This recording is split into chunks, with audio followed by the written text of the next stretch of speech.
Thank you. We're very excited. She's nervous. I'm not. You're not supposed to tell them that. I'm sorry. I just want to break the ice. Ice is broken. She's amazing. This woman is amazing. I want to give a more round of applause because this book doesn't exist without this amazing, amazing, amazing woman right here. Thank you. Thanks, Mom. So I reached out to FJ on the advice of a mutual friend of ours named Tremaine Lee with NBC News, a brilliant journalist. And he said, Rakia, I know you've been looking for smart authors who are, daring and really great writers and sort of exciting and writing about things that are new.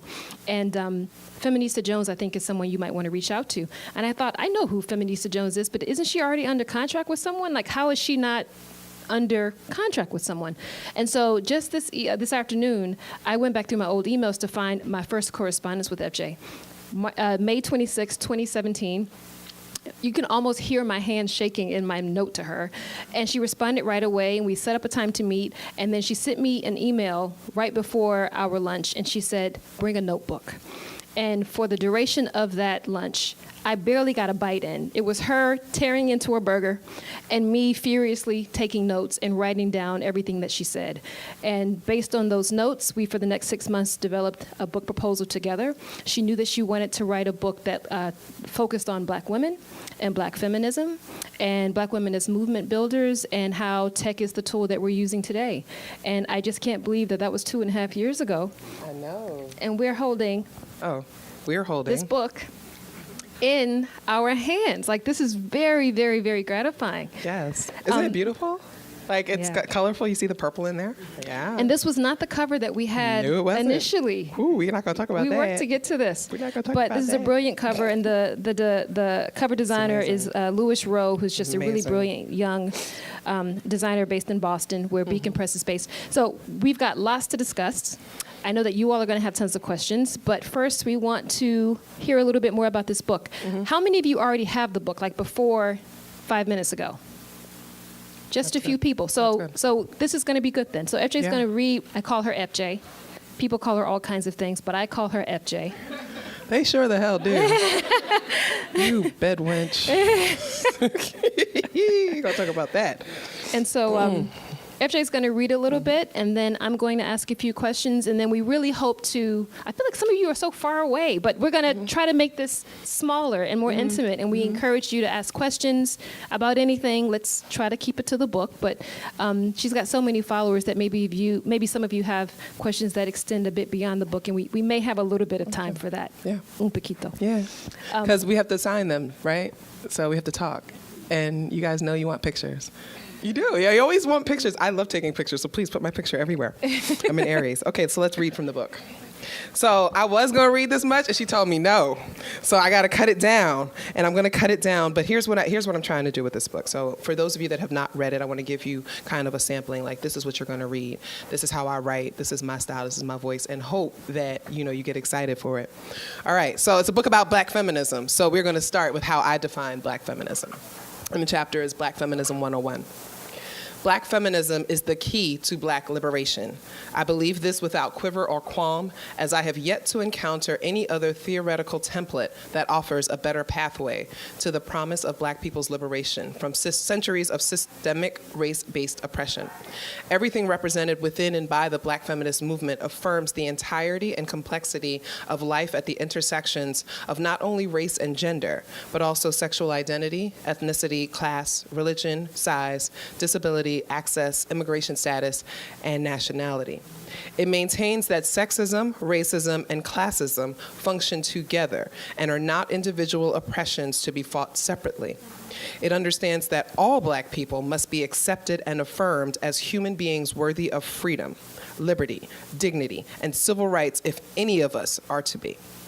In this way, Black feminism inherently advocates for Black men, disabled Black folks, queer Black folks, poor Black folks, illiterate Black folks, undocumented Black immigrants, fat Black folks who pray, and Black folks who have found another way. I repeat, Black feminism is the key to Black liberation. So that's my definition of Black feminism. And I continue to say, at its core, Black feminism is the embodiment of vital, multi-layered anti-oppression work born of the natural understanding of resistance as survival. If we want to broaden our understanding of it fully, we cannot ignore its roots. Since black feminism has consistently posed a tangible threat to black male hegemony and white female privilege, I always deem it important to point out that black women have focused on the same issues for over a century, and we are neither better nor worse on one battlefront. Where all the women are white and all the blacks are men, we are not white enough to be women and too womanly to be black. You don't have to clap, but you can. It's all right. So the book is called How Black Feminists Are Changing the World from the Tweets to the Streets. And it's important to me, and you'll read this in the introduction. I grew up in hip-hop culture. I grew up in the Queens and in the Bronx, and the Bronx really defines my identity. And hip-hop culture is a culture that I claim, as fucked up as it is what I claim, and I love it. And I get to critique it through a feminist lens because I love it so much. And I think so much of my work, particularly when I engage, black men, for example, it's like, I care more about what you do than others. That's why I hold you to a higher standard. And so that's what I try to convey. It's coming from the street. I'm from the hood, and I'll never act like I'm not. So in this part, I'm talking a little bit about how I connect the two. How many people know what You OK Sis is? Some of you do. Okay, it's an anti-street harassment campaign that I started 5 years ago. So street harassment is on the spectrum of the kinds of violence women experience, as is sexual harassment at work. So Me Too and You OK Sis function in tandem to combat the daily bullshit women deal with outside of their homes. What goes on inside the home is another issue entirely, and speaking up about intimate partner spousal violence is often met with such denial, erasure, and vitriol that it's any wonder women bother to complain at all. An estimated 57% of all mass shootings are related to domestic violence, with many of the instances involving a man attempting to and succeeding at killing his partner and their children and other members of the family or close friends who happen to be in the vicinity. And with more than 20,000 calls per day to domestic violence hotlines from the estimated 10 million people who experience some form of intimate partner violence, the matter continues to plague our society. I go on to talk about stats and things, and then I bring up, as I do throughout this book, a particular person, a black woman who has done some work. In 2014, Beverly Gooden, a black feminist woman, launched the hashtag #WhyIStayed to address the issue. We often hear people say in reaction to finding out that women remain with abused partners, "Why did she stay?" It is a victim-blaming tactic that places the burden of responsibility for violence on the women. Gooden challenged the notion by explaining why she stayed in an abusive relationship, and other people joined in, sharing their own stories and experiences. The hashtag opened up a conversation about why it's not simple or easy to leave a violent relationship, and became one of the top feminist hashtags of the year. As is often the case, black women's experiences with intimate partner violence have not been prominent in news reporting. Cheryl Salt James, one half of the iconic hip-hop duo Salt and Peppa, emphasized the importance of speaking out about abuse. She says, "I think the key to changing the kind of abuse and inequality women have had to live with is that we have to talk about it with one another and be there for one another and support one another." The rapper Eve also spoke about domestic violence when she chronicled the story of losing her close friend who stayed with an abusive man to domestic violence in her 1999 hit Love is Blind. The song offered a poignant, necessary perspective as women who live in poverty and the hood experience intimate partner violence at 7 times the rate of those who do not. She raps about her best friend being under the power of a man who repeatedly abused her and eventually killed her. Her storytelling connected with the women who needed to receive the dose of reality and encouragement to seek the help if they were being abused. It's really important that we make all this stuff accessible to everyone. And so what I try to highlight in the book is how hip-hop was that medium for many people who were not reading Bell Hooks or Patricia Hill Collins or Kimberly Crenshaw. They didn't know any of them. But they knew Salt and Peppa, they knew Eve, they knew those things, and they could hear these stories, and that's how they access feminism. And I talk about my own experience with that as well.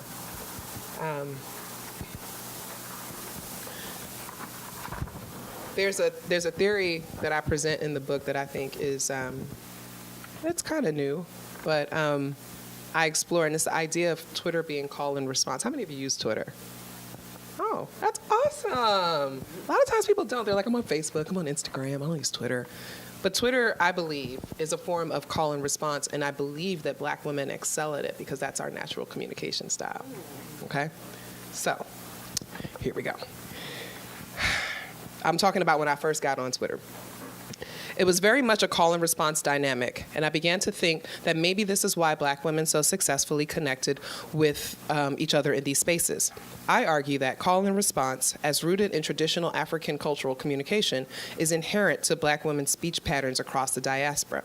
It makes sense to me, then, that platforms designed to encourage a call and response style of communication would draw in Black women, especially, and be ripe for evolution through our contributions. As Twitter is designed to foster conversations by using the @ sign, I put the sign in there, long recognized as @ in internet language, the premise is structured around the idea of speaking at someone as opposed to speaking with someone. One person types something, and to respond, users have to directly respond to their typed words at them in their responses. If others bear witness to the exchange, they too can respond at the original call or the subsequent responses.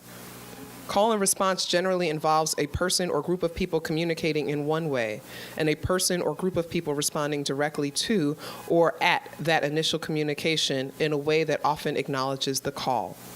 In the majority of exchanges, the response affirms the call by offering a word of agreement or a positive sound that provides background emphasis, but sometimes the response challenges or questions the call. The response may inspire or infuriate the caller, whose flow is largely contingent upon the kind of response it gets. It is an exchange, so there is arguably an occasional noticeable shift between who acts as the caller and who acts as the respondent.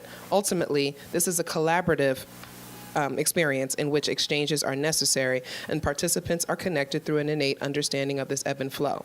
For Black people, the best example of this exchange can be found in charismatic houses of worship, mostly those of Christian denominations. A preacher stands in the pulpit or at the front of the church and delivers a sermon punctuated by the responses of the congregation. Similar to the Black pastor's sermonized word, often presented with a sing-song cadence, a tweet functions as an antiphon, which is a sung biblical verse, shouted from the tweeter's pulpit or timeline/feed. As such, quote tweeting and retweeting are, as a cultural practice, antiphony, or the singing, chanting of hymnal verses simultaneously by at least two different voices, making Twitter a forum rooted in African call and response tradition. It makes sense that Black women are the prominent figures in the medium, as we are the primary conduits of antiphony. We fill the pews and are the ones heard responding to and supporting the collaboration between preacher and congregants during Sunday sermons through call and response. Our retweets are the congregational amens, whereas quote tweets or direct responses are our community's immediate response through the word, through their own immediate interpretation. As one of us pieces together and presents our sermons, others participate by echoing the words, retweeting, amplifying the message by co-signing, quote tweeting, or engaging in the development of the message, even influencing its direction as we immediately and directly influence the originator's train of thought, which is direct response. So, how long did it take you to come up with this call and response theory? It's quite ingenious. So it's still early in the evening, so I can't speak the truth about it. But let's say I had help, and later on I do talk about people I bounced this idea off of, because I was just like, I don't know, does this make sense? Does this make sense? So I went to my friend Ashawn Crawley. I write about him in the book. He wrote a book called Black Pentecostal Breath, and he talks a lot about, that experience. And then my friend Nyasha. So I bounced it off of people, and they were like, yo, that really makes sense. And so I was watching it, and it was just, I later also say it is very similar to a hip-hop cipher, in which one person starts rapping and somebody joins in and kind of feeds off of what they said. So again, I'm connecting the tweets in the streets and really talking about Black tradition and African tradition of how we create our conversations. And that's basically the premise of the book, is that Black women by way of creating digital communities and conversations, we are sparking and developing movements. And the power of conversation and the access that people have because we are online, it's not like you're just in the beauty salon or the barber shop where only a few people hear it. You are on a platform where people all around the world can hear it and participate, which changes the ways in which we receive and what we create and receive knowledge. And so I'm asserting that Black women have been at the forefront in leading that, and that's kind of where we are. I had other stuff, but I'm going to let Rakia ask me questions, and you guys can ask questions. And Thank you. That was the right amount of time. Thank you very much.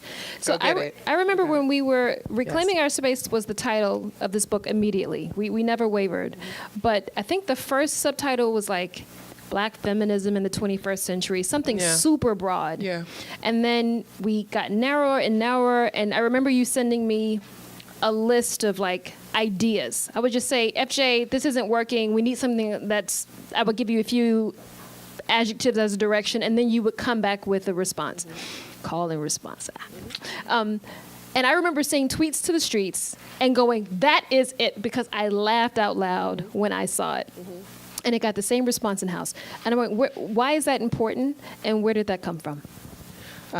So as I touched on earlier, I am from the streets. My story, and I write about it in the book, like I've experienced homelessness. I grew up poor. I was on food stamps.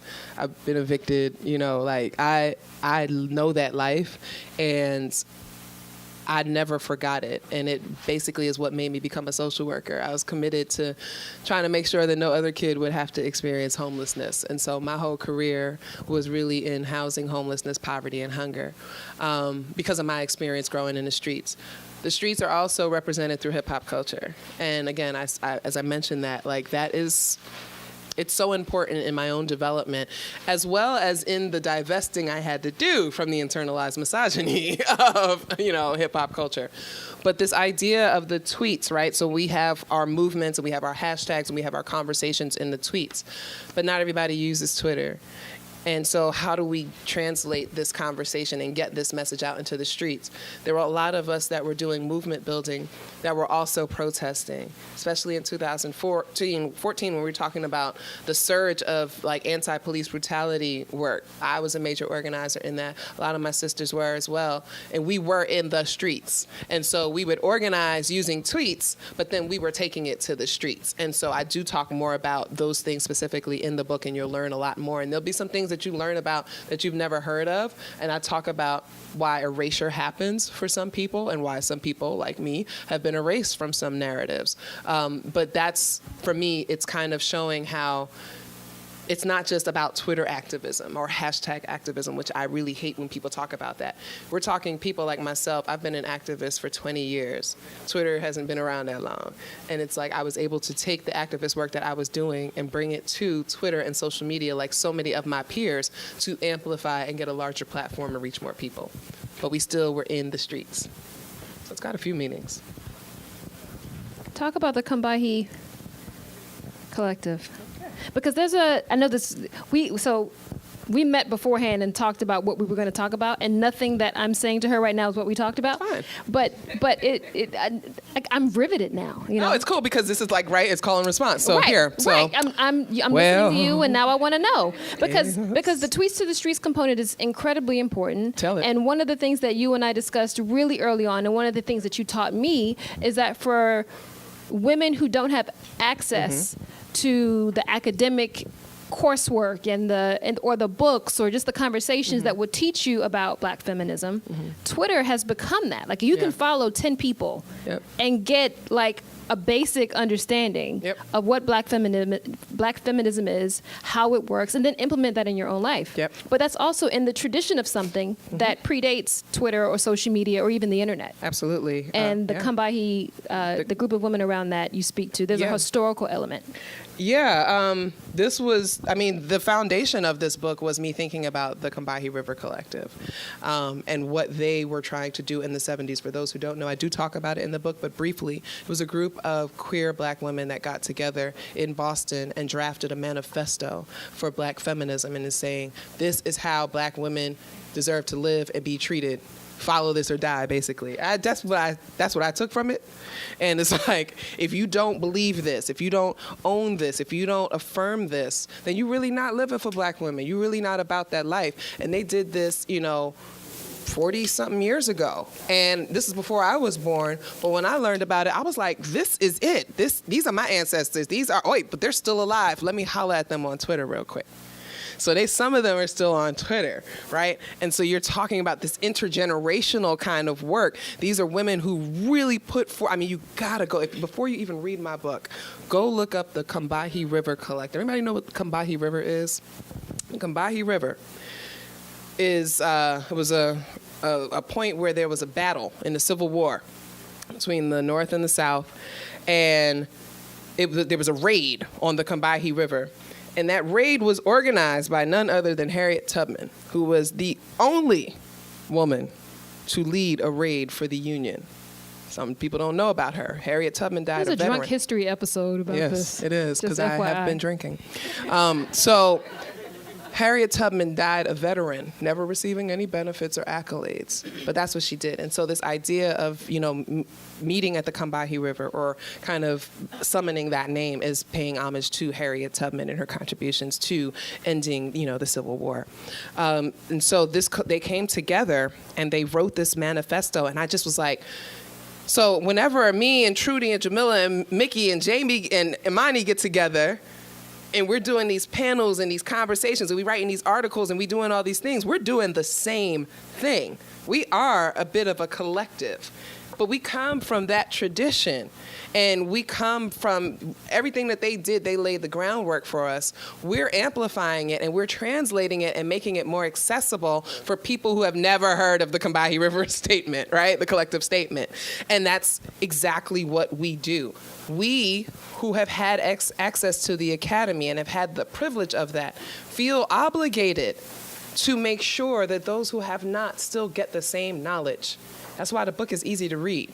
Now, I can be multisyllabic, as some of my friends are. I know some of you follow Trudy and others, and you know that we can use those big academic words. But at the same time, I wanted to pare it down a bit. Not saying that people won't understand, but I wanted it to be accessible. I wanted it to be hip-hop. I wanted it to be something that people could connect with. And that's what we're doing with the Combahee River Statement. It's a dense read. It's a lot. Like, it's heavy, and you're going to have to look up some words. But I wanted to make sure that people knew that that tradition is still going. It's just now in the tweets. And we also see it in the streets. They were all pretty academic, by the way. You're talking Audre Lorde. You're talking Charlene McRae, First Lady of New York City. You're talking people, Barbara Smith, who's still alive. You're talking like, these are really brilliant women. Yeah, she's the First Lady of New York City. These are brilliant women who all came together and were like, we're going to do this. And so when I think of me and my peers, we're all really brilliant women that come together and decided we're going to do this. So that's why I invoke them. So Reclaiming Our Space is your third book. Mm-hmm. You could have written about anything. Your first book was was a collection of poetry. Mm-mm. No, first book was about smut. Was the second one about poetry? Yes. Okay, I'm confusing them. That's okay, right. So this is your first nonfiction book, yes. Right? You've written tons of essays, and you're known for that. Yes. You could have written about anything. I could have written about anything. So why did you want to write about this? Because you told me I should. You said bring a notebook. I did. And you just talked to me over your burger. I'm just messing with her because I haven't seen her in so long because I moved to Philadelphia, so I don't get to hang out with my friend here. Why this? Well, we were just talking about this. Anybody heard of Beyonce? Nope. She's this woman who has these really great songs, and one of them is called I Was Here. And I'm listening to this song, and you have this woman who is like probably the most famous woman in the world, talking about she wants people to remember her. Like, I don't want people to forget that I was here and I did these things. And I was really inspired by that. And I wrote this book because about 90% of the women I mention in here are women I know personally. And they are all doing amazing things. And I think it is completely unfair that these women are erased from everything. Like, they really are. Excuse me, I don't mean to lick the mic. I'm not Jill Scott. I think it's really unfair.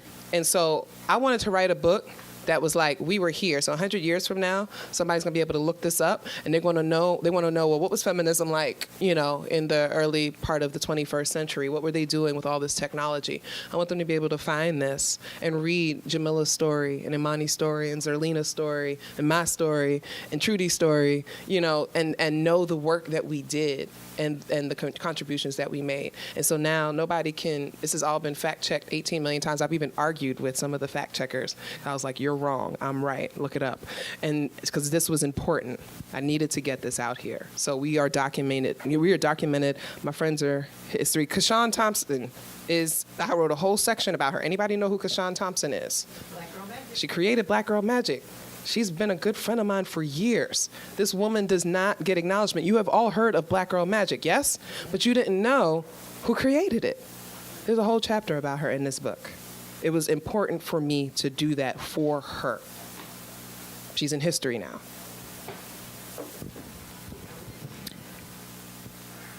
The first 2 books were published on your own, self-published. Mm-hmm. This is your first experience with a traditional publisher. Now, Beacon Press is based in Boston. I work remotely from New York City, which is a bit unconventional. And as publishing houses go, Beacon is pretty different than most of the others. We've got a social justice mission. We're independent.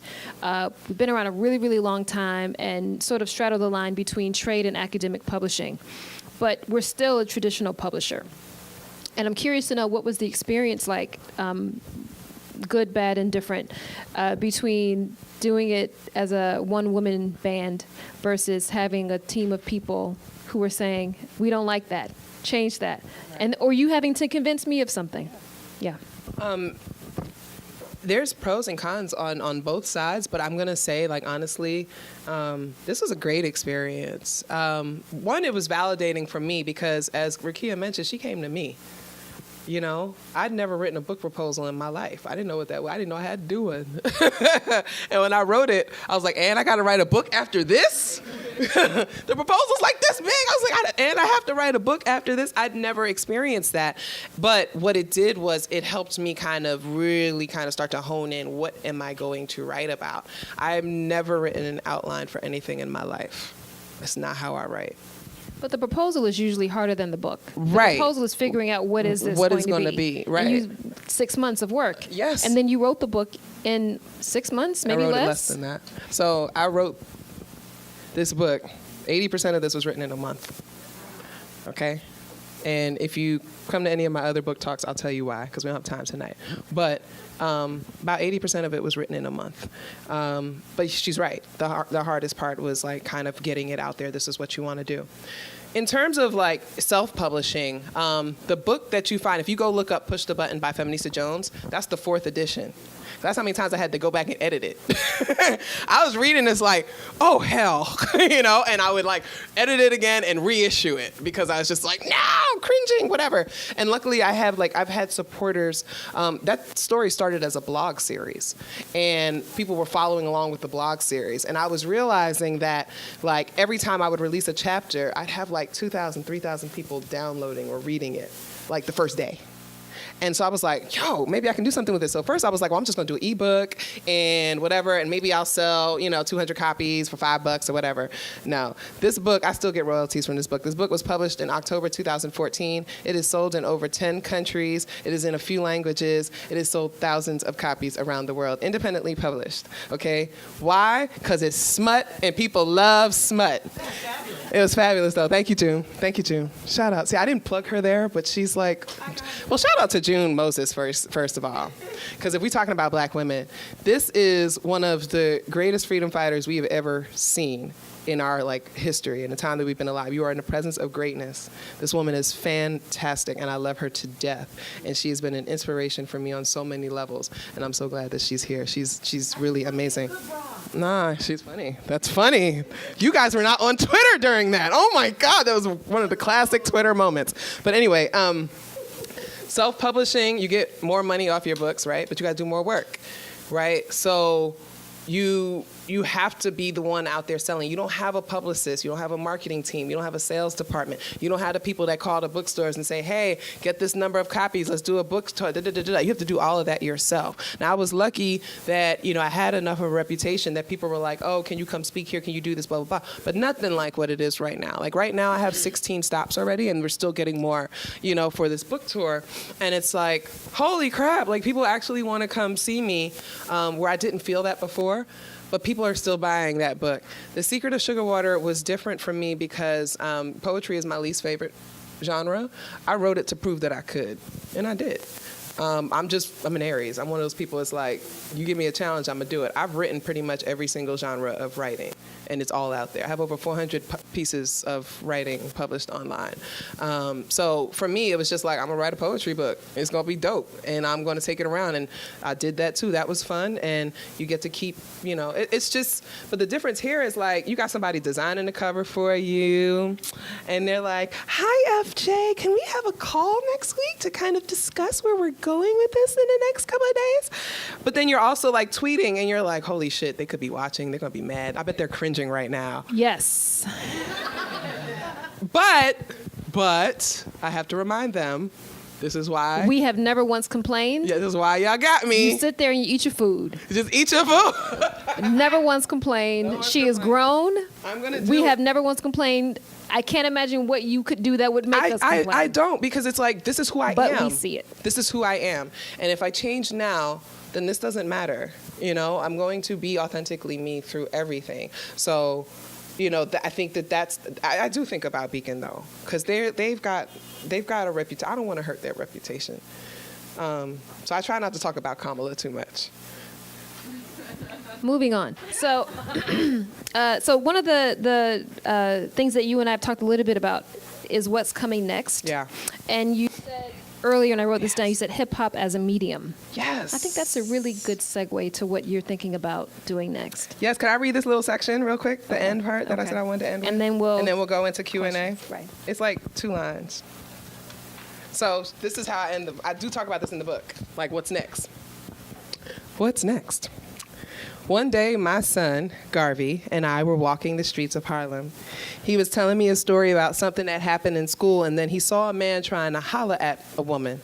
It was rainy, and I was eager to get us to the nearest train station, but he stopped where he stood and launched into a bit of a rant. He went on, adamantly expressing thoughts about how unfairly girls are treated, and how he couldn't understand why anyone would want to be mean to a girl. He said, Mommy, we have to protect black girls. I know that. That's my job. Black girls matter, And you have my word, I won't ever do anything like that to a girl. You taught me way better than that. I have a pretty good idea of where we're headed, and I don't see us turning back. So, what's next? I'll write another book. I don't have a job, so I quit my job. What's the book gonna be about? I quit my job. Right now, I'm thinking about, since this year it makes 46 years of hip hop. I'm thinking about writing a book in which I look at the women in hip hop and examine the most, maybe the top 40 most important songs in hip hop that have come from women, and really kind of look at it through a feminist lens and the importance and the impact it has had, not just on on hip hop culture, but on feminist theory and work, as well as the globe and our definition of ourselves as women, and why it's an atrocity that women are all but erased from hip hop conversations and narratives. You ask somebody, name your top 10 MCs, maybe you'll hear Lauryn Hill, if you're lucky. Right? So I really want to challenge that, and I want to be able to show these songs that a lot of people have not heard of, and really kind of break down the lyrics and what they meant for us as women, and kind of just, again, these women did this thing, don't you ever forget it. And this is why it was important. So I'm thinking about it, I'm swirling it around, and I have to write another proposal. That's right. Okay, I think we're going to open it up. There's no microphone, so you'll have to use FJ's. Okay. Yeah, just raise your hand. Do you have a question? Does anyone have a question? Comment? Let me get started. Thank you, Jill. Hi, sorry. My question is this, because I've worked on the inside of the formal social justice organization, and then with you straight up in the streets with a hashtag and out there hollering and talking about justice. Where do you think the disconnect is happening? Because it's not like NAN, NAACP, even the Urban League, they're all still around, they're all still doing, but why is it that it feels that they're not as effective, and where is the disconnect? Is it generational or something like that? That's a great question. And I do touch on this in the book when I talk about organizing the National Moment of Silence and how I reached out to all those organizations and none of them responded or wanted to help. But on the back end, they all joined in and they were like, oh, this is going to be a huge movement. And it was like, well, I asked you to help, but you ignored me. So I did it myself and with my people that stood up. I think ego plays a big part of it. I think ego is part of the reason why we are still spinning a hamster wheel and why Black people have not really made much progress. We talk about progress, and when you really think about it, we have not come as far. And a lot of it has to do with ego. Just even recently, there's been some kerfuffles about people wanting to take credit for things and people wanting to grandstand and wanting the notoriety. And it's like, why? Like, why is that important to you, right? Everybody's looking for a leader. They're looking for another Dr. King and another Malcolm X and stuff. It's like, why do we need that? Why can't we do things ourselves? And what I talk about is how Twitter has started to neutralize that and how you don't have to have this one charismatic leader to lead a nation of millions. You have all these people that have their own podiums, their own timelines are like our podiums, right? We could all stand on the corners and spit what it is that we need to spit and say what we need to say. And nobody's, really coming to curb us. I do think there's some generational gaps. And I think that younger people, and I've seen this as much as I've studied movements, you see it every time. Most revolutions happen and are organized by people under the age of 30. We know that. Why? Because they ain't got nothing to lose. Many of them don't have kids yet. Many of them are just kind of floating through, so they really don't have much to lose. But they also don't want to listen to the wisdom of the people before them because they think they know everything. Trust me, I've been both. I've been the one who thought I knew everything, and I've been the one that's like, you don't know nothing. We feel like there's this feeling like, well, I'm going to do this, and I'm going to change the world. And then you got elders that are like, we tried that 8 times already. It didn't work. Here's why. Here's what we learned. They don't want to have that here's what we learned conversation. And we need to get more of that happening. We need to get more of those people coming together. There was a whole big fight between Black Lives Matter and Jesse Jackson. I'm like, what is wrong? And with Al Sharpton, like, what is wrong here? We need to be sitting and having like some red drink and talking about what we're going to do to work together. What did you learn when you were marching with Dr. King that we need to know? Let us teach you about what we're doing now, how we can modernize some of these things, right? I can organize a movement that gets over 100,000 people together in 4 days. They organized the March on Washington. It took how long? Over a year at least to plan? It's a few years. Yeah, well, it's about 6 months. It took like 6 months to get people to come to March on Washington. Now all you got to do is make a Facebook event and say, meet me at the Capitol in 2 days. And you'll get at least 100 people unless you're a Nazi. They get 4. It's mostly reporters. Let's be real. You know what I'm saying? But you get the point. So we have to be able to exchange those methods. We have to put ego aside. We have to stop trying to be the one to get the kudos and the credit. I write a lot about origin stories here. I talk about the origins of Black Lives Matter and things like that. We have to talk about those stories, but it's not about you get credit, you get credit, you get credit. And unfortunately, there are too many people that are trying to get credit and get paid and cake off, and it's to the detriment of everyone else. And that's all ages. That's young people, that's older people, that's non-Black people. It's ridiculous to me. It's kind of why I'm like retiring a bit, because I can't deal with this. It's hurting my spirit. I say, but the ancestors want it, you know?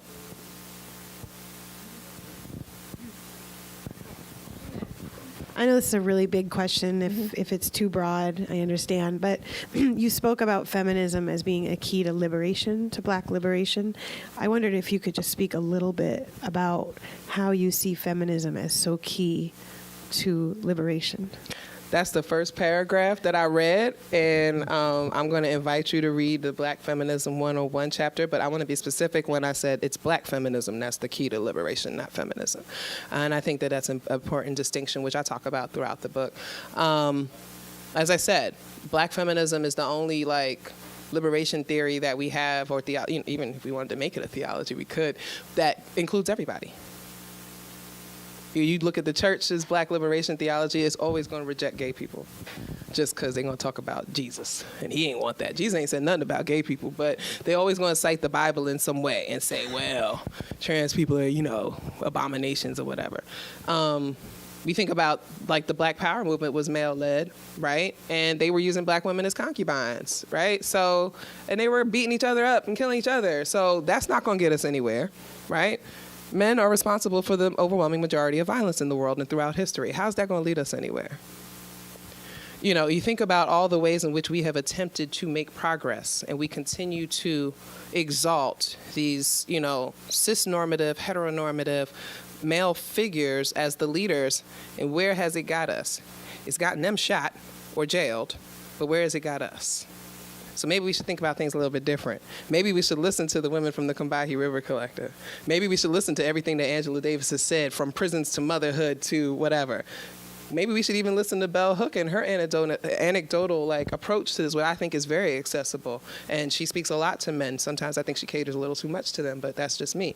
But I think it's probably necessary to massage them a bit. That's what I started doing in the beginning. I was talking about sex.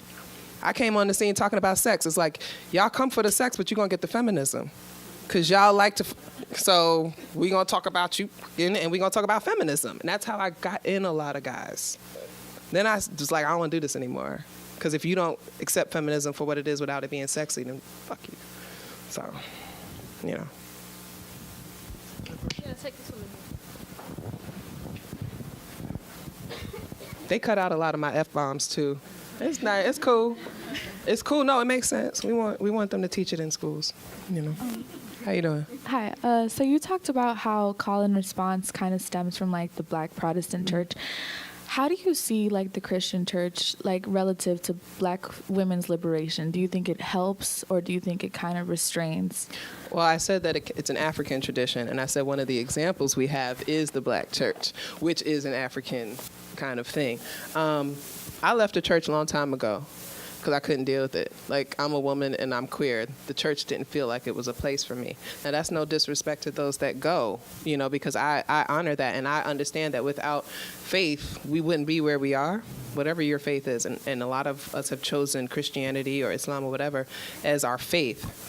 But I left because I could not endure it. I could not sit in a seat and pay somebody money to tell me that I was not equal or that I was going to burn in hell. I just couldn't do it. So I think that when I talk about in the church, actually, I had a whole lot more about the church that got edited out, and I understood where they were coming from. They were like, you don't want to hit people too hard. And maybe I'll write an essay about it. But it was really, for me, it was anger there, I think, that was surfacing for me. Black women are the pillars of the Black church. They literally keep them standing. You go into any Black church today, it is going to be majority women and their children. If the men show up, they're probably older, or they're younger and being dragged there. Black women do this. Their money keeps the churches going. Their labor, the cooking they do, the support that they do for everything, planning all of the events. Black women do that, and you still do not see them in leadership the way they should be. And I think that is wrong.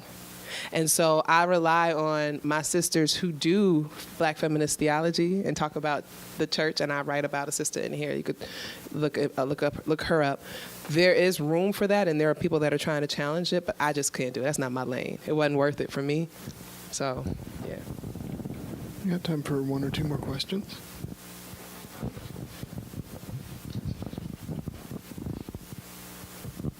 Hi, I just wanted to say thank you, and I'm so glad I just discovered you at this event because I didn't follow you on Twitter. Oh, that's fine. My question for you is, I actually read a statistic that said that Black women are actually more abused on Twitter, or they get a lot more of the vitriol than most other groups. Yeah. So for that reason, do you still think Twitter is the best platform? And I also have another question. How do you nurture yourself in this persistent activist work? Because I've been doing it for just maybe about 4 years now, and it's exhausting. Absolutely. It's exhausting, and it's very demoralizing to a certain level. Right. I mean, I can quickly answer that. I'm on a life sabbatical right now. So I told people to go to hell. The next year and a half, I'm not doing nothing. Don't ask me for nothing that ain't related to this book or me getting paid to talk to somebody about something. I'm not doing it. And I decided to do that, again, 20 years. It's exhausting. And it's demoralizing in the sense that you're like, I did all of this and y'all still don't know how to act? Y'all still out here killing each other, beating on women, raping people, defending R. Kelly. I did all of this for what? That's how I feel. And so I retired a bit. I did. I was just like, y'all got it, because y'all still willing to talk to these people. I'm not. People ask me, well, how do you talk to white people about racism? I don't. E.G. Omo do that. I don't. You know what I'm saying? For your first part, remind me, you were saying... the violence. The violence. Oh, gosh. Right. So we're used to that. Black women know violence. We know violence from birth. Black girls from birth are treated violently. We are not given the same love and support and nurturing that boys are or male-identified people are. We are held to a higher standard. We are treated as whores from age 5. We go to school and they think that we're inherently bad.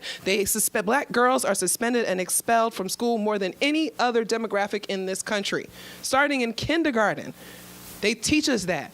We walk down the street, 9, 10, we got men following us, talking about our bodies. We are objectified early. We have never had time to not experience violence. Twitter to me is light work. I can block you. I can block you. You can stalk me, as I write about in the book, and that's fine. But that's nothing compared to almost 40 years of walking around as a black woman in America.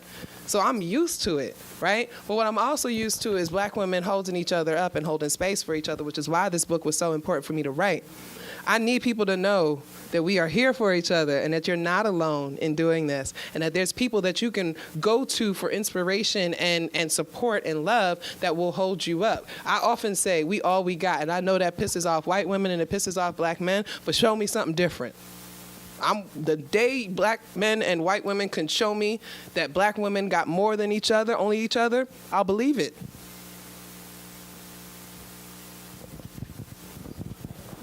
You have time for one last question?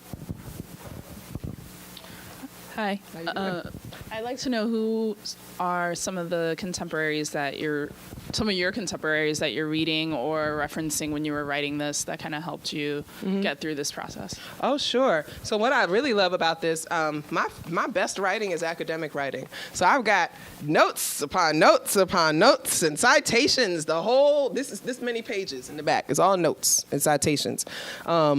I believe in that. It is vital to cite where you get this from. You follow Cite a Sister. You hear Trudy talk about it all the time. So Trudy is one. Jamila is another. Dr. Meredith Clark, first person to get a PhD talking about Black Twitter. Dr. Tracy Gilbert is the first person really talking about Black sexuality, not from pathology, but from pleasure.